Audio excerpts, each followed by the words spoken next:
Do you notice something different about this penny roll wrapper? I'll give you a few seconds, or pause the video to figure it out. As soon as I saw it, I said, I've never seen a penny wrapper like this before. And because I keep a bunch of them on my desk, I found very quickly the penny wrapper that this would get confused with very easily. And it's this one. With the 50 cents pennies going diagonally. This one's the common one. Let me see, do I have another one? Yeah, I've never seen this one before.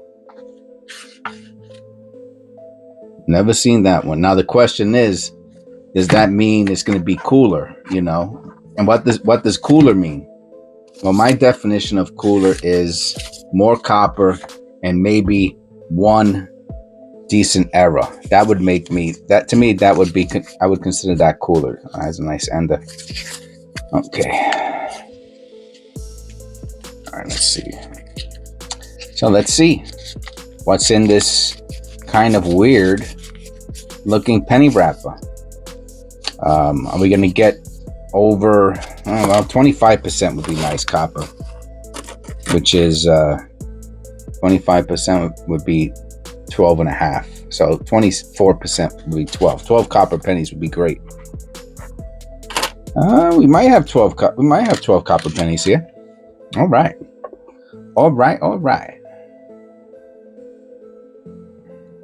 Let's get it on.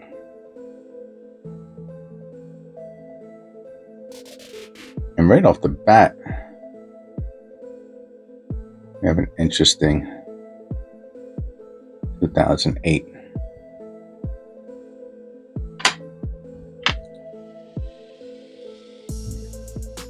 So 12 coppers, that's what we're hoping for in this penny roll.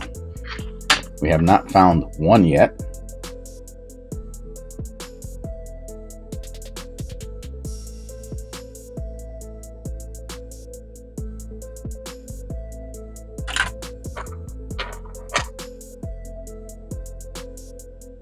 I actually thought this was copper for a second. No white AM.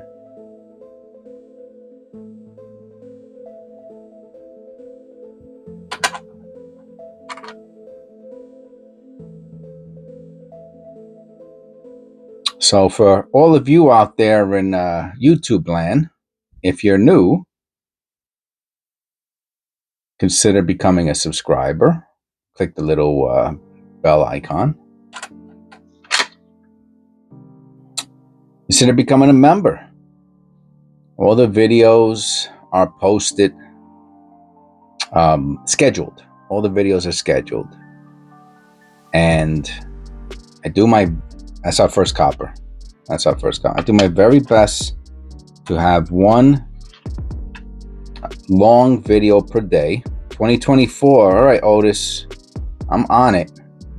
What did we look? I'm gonna looking for doubling in the shield.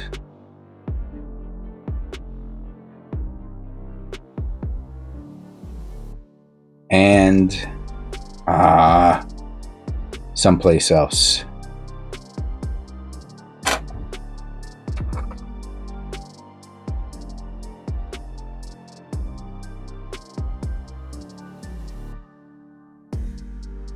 But I'll figure it out. So lately, the past 2 or 3 videos,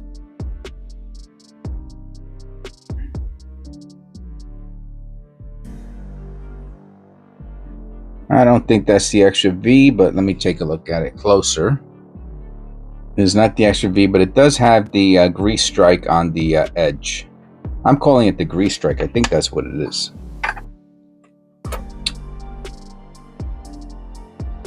And for whatever reason, I've been doing 2 rolls per video. I don't know if it's because I'm moving quicker or not. Not sure. It's a nice 82.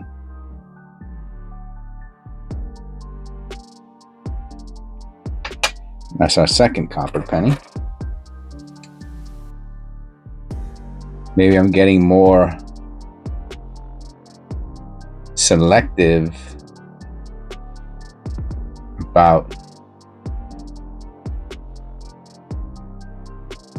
when I take my time to stare at, for example, this, which is intriguing. Right, because the question is it a strike through? Let me look at this under the loop. It's pretty cool looking. No, I don't think it's a strike through. It is cool looking though, but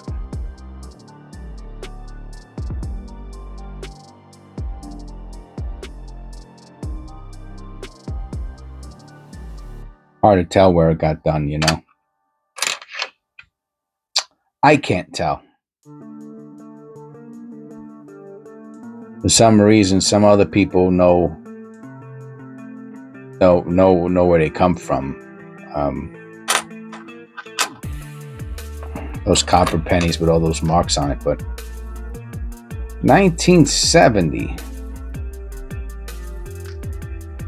I know the 60 has the small. Every time I find 1970, I say the same thing.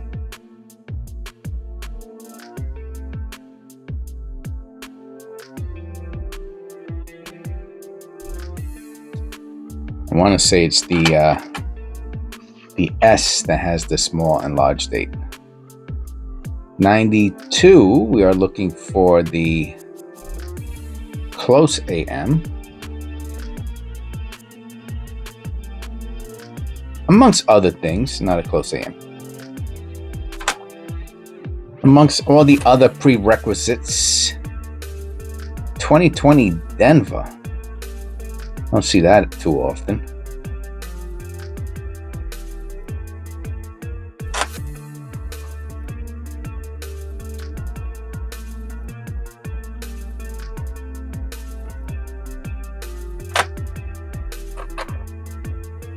Okay, another copper penny.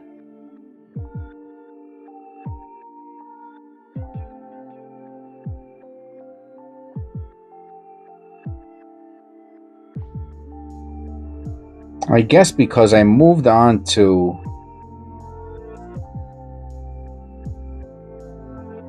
the point where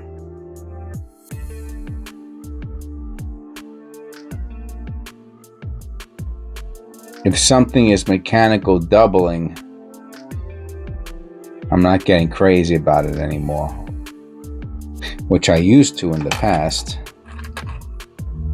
which is a nice part of learning about penny roll hunting, is the excitement you get when you think you found something. You know, I see it all the time and I hear it all the time, and I don't want to say I lost that loving feeling, but I will say that's nice. I have to look at this on the loop. I will say that I'm more selective about. See, it's definitely doubling. The only question is it a double die? And I have to look at it under the loop. Give me a second. I really can't tell. Most likely it's mechanical. What do you think? Copper? That's a nice orange copper, huh? 76.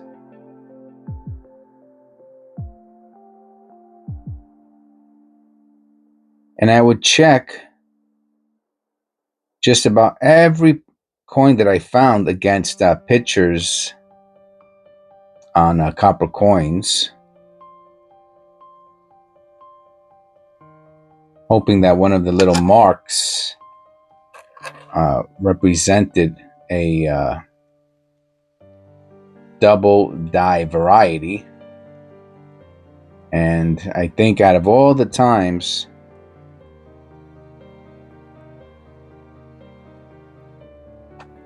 maybe 5 or 6 or 7 I really felt strongly about.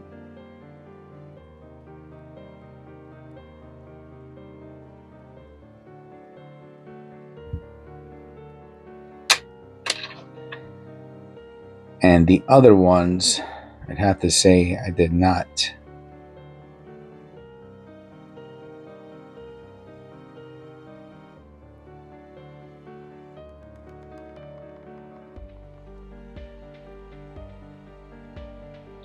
That's pretty cool. You see the Mistrike, tilted die.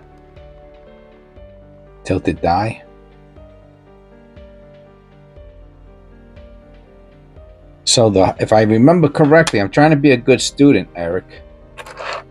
The hub makes the die. I know there's a bunch of them in the prior to the working die. I guess it's the working hub that makes the working die.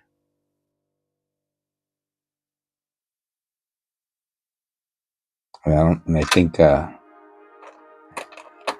know you wrote. I know it's in the message. It's in the comment that you left the other day.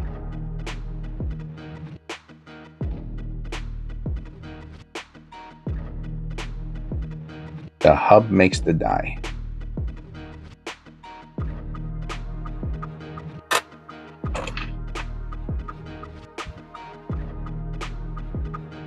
So, I guess one of the last little things that I'll talk about is YouTube stopped throttling my channel, and I don't know what. I mean, they were murdering me, man. Just, I don't want to say it was becoming like not worth it, but it was kind of discouraging, and I don't know. Again, no extra. I don't think so. No extra B. I have no idea. Maybe didn't like some of my leanings, you know. But you know, I can't change who I am, you know, just like you can't change who you are. And that's what I feel like they throttled me for. But all of a sudden, and the channel went from,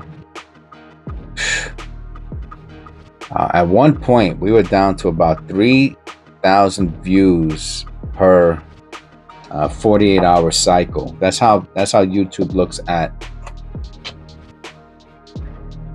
views. By 48-hour cycle. There's other clicks you can do, but that's the one that I've been paying attention to for all these since I started. And when I first started the channel, it was crazy because when I first started the channel, I was getting up to 30,000. I'm talking about when I just started, man. It was such a great feeling, you know. I just started this thing, and all of a sudden, I'm getting these spikes of 30,000. Which would be 15,000 views per day, and that's pretty good, you know, for someone who just started out. But then a year later and 5,000 videos later, I'm getting 1,500 views per day. I was like, this doesn't make sense, and it was a slow and steady and methodical decline. And I said, all right, well, I'm just going to keep on at it, keep doing what I'm doing, and hopefully everything turns out all right. And we hit 15,000 or 7,500 daily views again yesterday.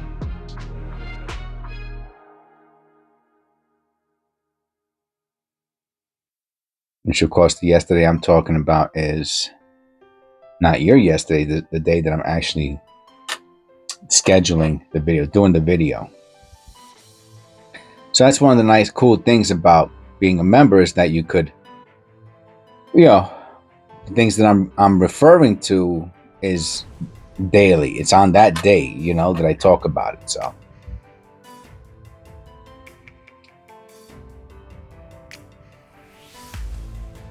So that's nice to hear. And what I'll do is at the end of this, I will go over how many, because I said I was hoping for 12, and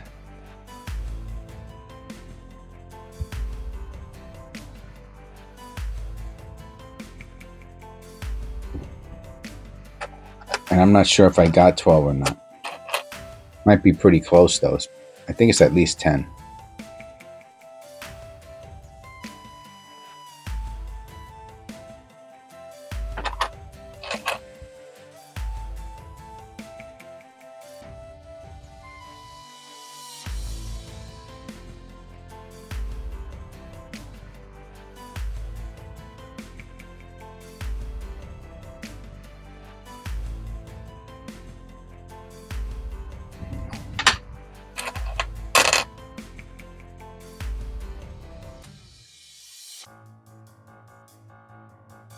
No white AM.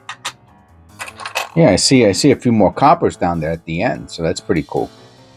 Let me back it up a little bit here, zoom out. I know I've gotten complaints about that before, being a little too close to the coin.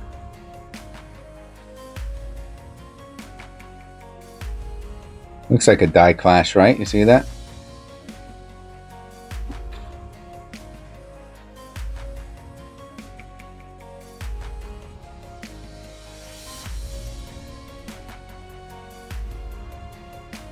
Hard to tell. It's a nice 66. And thank you, Eric, for the explanation about the 64s. 64s or 68s, and how the worn working die, you know, how it gets worn around the edges, and that's why it'll look like the letters on those copper pennies will continue to shift or blend towards the rim.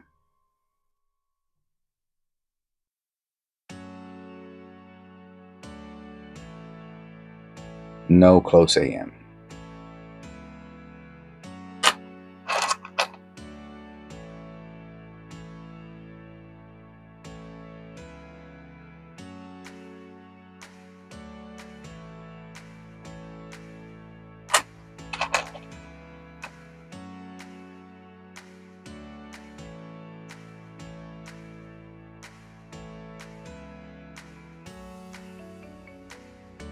Ejection error.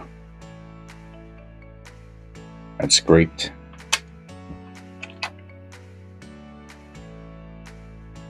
Well, not injection error, ejection damage. I'm sorry about that. I meant to say ejection damage.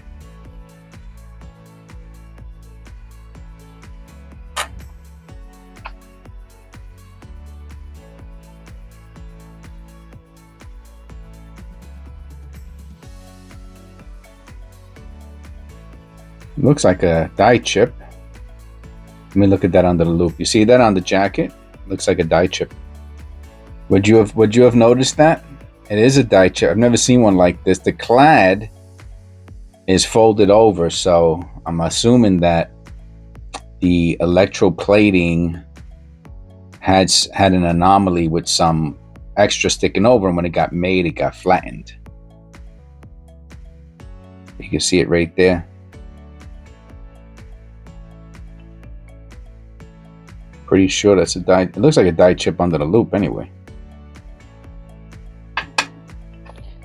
And last but not least, we got a copper. Then I'll count out the coppers we got, and we'll double that number, and we'll have our percentage. Let's look at this Liberty to see if it has any doubling on it. It does. Could be deteriorated die. It's pretty cool looking. Let me look at this under the loop.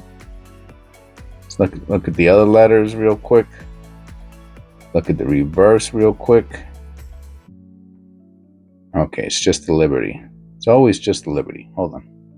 Hard to tell. I mean, there is 100% doubling on the R and T. I'll see if I can get a little closer.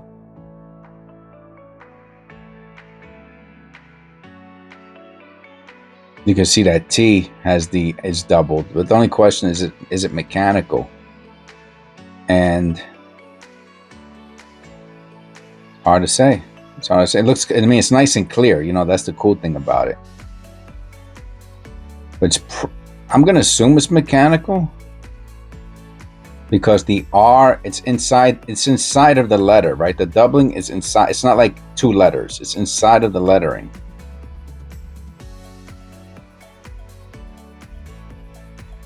That's really cool. Let me see if I can make this into the thumbnail. Yeah. All right. So that's another. Our last one is copper. So down here for our shorts, we have 1, 2, 3 copper. All right. So we have 3 copper down there for our shorts, and up here we have 1, 2, 3, 4, 5, 6, 7, 8, 9. 9 and 3 is 12. We got our 25%. And we got that's a really nice one. If you look at it like this, you'll see it on the side. You could it just sticks out, you know. Got it? Yeah.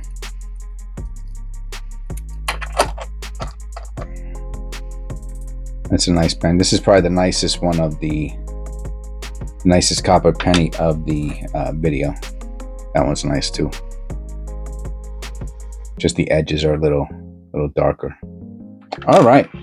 24% copper. God bless. This is episode. I guess I should have looked at that from the beginning, right? I want to say, if I took a guess, I'm not going to guess, 455.